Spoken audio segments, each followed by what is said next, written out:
Well, it's time to look at England's squad for the World Cup 2019. They're the home team, they're the favourites, they've got a lot of strengths, but they've also got a few weaknesses. Let's take a look at that on Hoggs Vlog. Well, firstly, their initial squad. They've already removed Hales for misbehaviour. You can't afford to have those issues leading into a big tournament like the World Cup. So out Hales goes. The other issue they've got is Denley. Now he's in there to cover for the spin department as well as the batting department, and he's not firing on either front. So who are they going to bring in for Denley? I think Liam Dawson, the left arm off spinner. He's very economical, but he's handy with the bat. He will come in, but it leaves a bit of a hole with your batting depth, and you need extra depth in your bowling front, and you've got to get Jofra Archer in there somehow. So do you drop one of the bowlers, or do you bring in Jofra Archer for Alex Hales? Well, I think you bring in Archer for Hales out the bottom there. You need variety in your bowling attack because that is one of your weaknesses. And with Archer coming in, he's also backing up the likes of Wood, who's got ankle issues. He's already had 3 operations on that ankle and he's still not getting it right. And you've got Wokes, who they're trying to manage with his knee problems. But the balance of the squad, that's one issue. Their bowling is the other issue. They've got wicket takers in there in Rashid, but they don't really have too many economical bowlers. That's why you've got to have Archer in there.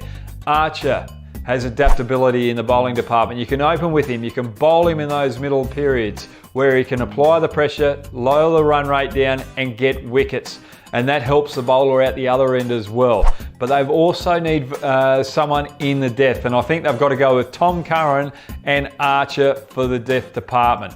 Up front, it's got to be Wokes and Willie, try and get ball movement and use Archer in the middle periods with Rashid, where he can apply the pressure and the batsman feels that they've got to go after Rashid. He's been the leading wicket taker, and if you apply that extra pressure, he's going to come into the game a hell of a lot more. Now, their strength. It's definitely their batting. Well, you just have to look at that list there. They're all in form. They've got a healthy average since April 2018. Everyone's making hundreds, everyone's making 50s, and they're making them at a high strike rate. So the batting department is covered. They don't have to worry about that. The only issue they've got in the batting department is Roy at the top there. He's had a few hamstring issues, back spasms, might need cover for him just to fill in for 1 game or 2.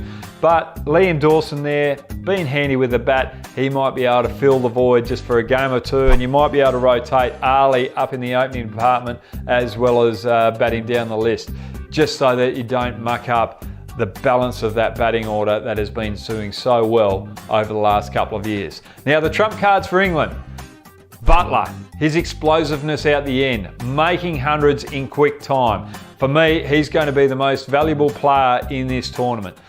Also, Archer. His bowling presence, his pace, his economical bowling and his wicket-taking ability, those 2 players are going to win it for England in this tournament.